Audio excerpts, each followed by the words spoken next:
खुलुमबाय बे समाव आङो नोंथांमोननि गेजेराव मोनसे गोदान भिडिअ लानानै फैबावबाय। बे भिडिअनि गेजेरजों आङो नोंथांमोननो माखासे गेदेरथार खौरांफोरखौ होनो लादों। नोंथांमोना भिडिअखौ फारियै जोबजासिम नायलांदो।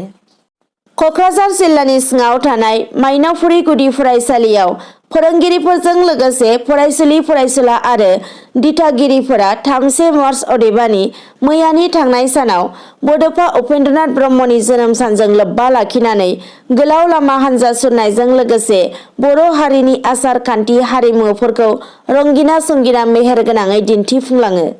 लोगोसे आरोबाव धेमाजि जिल्लानि सिङाव थानाय सिमेन्ट साफारि UN एकाडेमि फरायसालियावबो सिमेन्ट दख'रा दुलाराय बर' फरायसा आफादनि बानजायनायाव फरायसा सान अदेबानि बड'फा उपेन्द्रनाथ ब्रह्मनि जोनोम सान फालिनायखौ नुनो मोन्दों। बे फरायसा सानजों लोब्बा लाखिनानै मेट्रिक आनजादाव जिरायनो गोनां फरायसा आरो दिथागिरिफोरखौ लानानै मोनसे सांग्रांथि मेल खुंनाय जादों।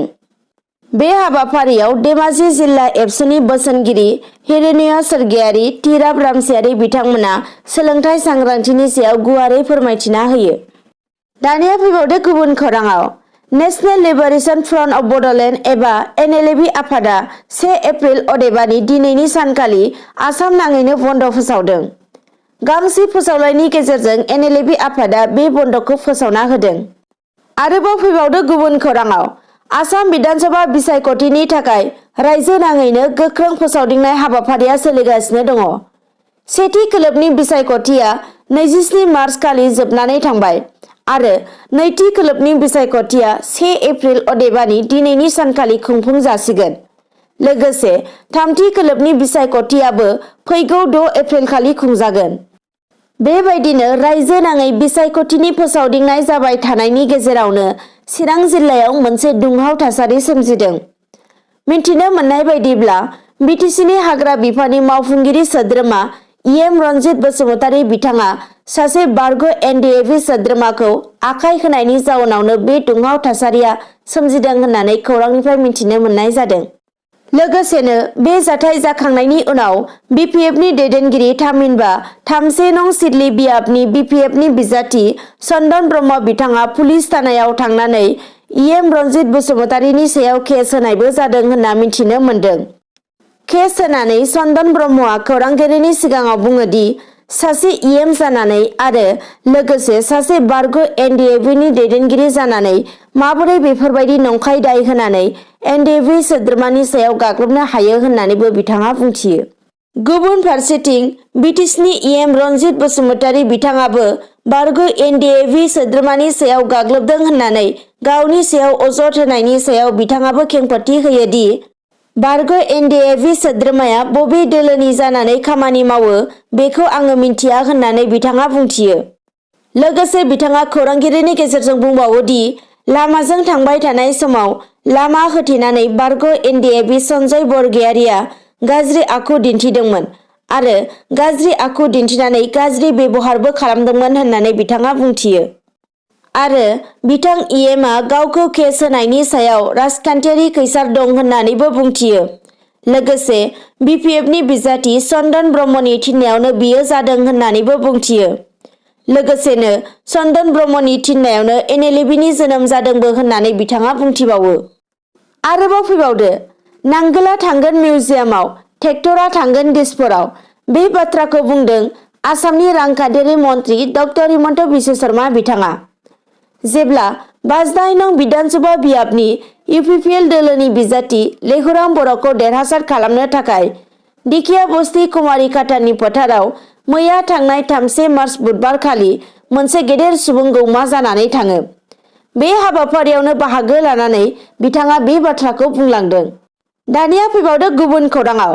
बाक्सा जिल्ला बिसायख'थि आयगनि ब्रेन्ड एम्बासाडर हेलेना दैमारि बिथाङा बिसायख'थि सांग्रांथि हान्जा सुरनाय हाबाफारियाव बाहागो लादों। बे हाबाफारियाव बाहागो लानानै बिथाङा सांग्रां भटार सुबुंखान्थिनि बिथिङाव गावबा गावनि बेसेन गोसा भटखौ मोजां नायबिजिरनानै भटखौ होनो थाखाय बयखौबो खावलायदों। दानिया फैबावदो गुबुन खौराङाव। 52 नं तामुलपुर बिधानसभा बियाबनि BPF दोलोनि बिजाथि रंजाखुंगुर बसुमतारी बिथाङा बिसायख'थि गेलेनाय नंलिया होननानै बुंथिदों। रंजाखुंगुर बसुमतारीया गुवाहाटीआव थांनानै बिटिसिनि गाहाय मावफुं सोद्रोमा प्रमद बर'नि खाथियाव गावखौनो बिसायख'थि गेलेनाय नंलिया होननानै बुंथि होयो। लोगोसे बिथांनि बिसायख'थि गेलेनो गोसो गैयैखौ लानानै गणेश कछारी बिथाङा खौरांगिरिनि सिगाङाव फोरमायना होयो दि रंजा खुंगुरआ बिजाथि नागिरनानै आर'जलाइ होनायनि इसिङाव जे मोनसे खैसार दंमोन बेखौ दासो मिन्थिना मोन्दों आरो मानसि सिनायनायाव गोरोन्थि जादों होननानै बिथाङा बुंथियो। लोगोसे बिथाङा बुंबावो दि रंजा खुंगुरआ बिपिएफ नागारदोंब्लाबो बिसायख'थियाव नांगोल लिस्टआव भट होनानै रायजोफोरा बिपिएफखौ देरहाहोनांगौ होननानै बिथाङा बुंथियो। आरोबाव बिथाङा बुंबावो बिजाथि गैयाब्लाबो दोलोनि सिङाव भट होनानै बिपिएफखौ देरहाहोयोब्ला देरहानायनि सिगांनि बिजाथिफोरा केन्सेल जाजोबनानै उनाव फिन गोदान बिसायख'थि होनानै बिसायख'थि खुंफुंनो गोनां जागोन होननानैबो बिथाङा बुंबावो। लोगोसे बिथाङा खौरांगिरिनि गेजेरजों रायजो राजाफोरखौ खावलायबावो दि तामुलपुराव बिजाथि नङा दोलोनि सिङाव भट होनानै बिपिएफ दोलोखौ देरहाहोनांगौ होननानै। आरोबाव फैबावदो गुबुन खौराङाव कच राजबंसि फरायसा आफाद आक्रासु कमतापुर अट'नमास काउन्सिलआ थोंजोङै बिधानसभा बिसायख'थियाव इउपिपिएल बिजेपि आरो जिएसपि दोलोनि बिजाथिफोरनो भट होगोन होननानै खौरांगिरि मेलनि गेजेरजों फोरमायथिदों।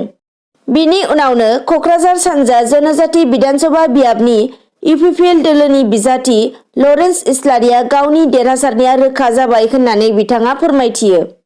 लोगोसे क'क्राझार सहरनि खोला फारसे बटगाव सेंमारायाव खुंफुंनाय मोनसे बिसायख'थि फोसावदिंनाय मेलाव बाहागो लानानै लरेन्स इस्लारिया कमतापुर अट'नमास काउन्सिलनि चेयारमेन हितेश बर्मनजों लोगोसे गुबुन गुबुन बिबाननि मावफुं सोद्रोमाफोरा इउपिपिएल बिजेपि जिएसपि जथाय सरकारखौ मदद होनो आवगायबोनायखौ दुंब्रुदै बरायनायजों लोगोसे जोबोर गोजोननायबो फोरमायदों। दानिया फैबावदो गुबुन खौराङाव भारतारि रेल बिफाना दावबायारिफोरनि रैखाथिखौ नोजोर होनानै रेलगारिनि मोननैसो खान्थिखौ सोलाय सोल' खालामनायनि थांखि लादों। जाहाथे दावबायनाय समाव रावबो दावबायारिफोरा जेबो जेंनानि मोगा-मोगि जानाङा। भारतारि रेल बिफाना थांखि लानाय बायदियै जायखिजाया दावबायारिफोरनो हरनि समाव रेलगारिनि सिङाव मबाइल, लेपटप आरो जायखिजाया मोब्लिबारि चार्ज होनो मोननाय नङा।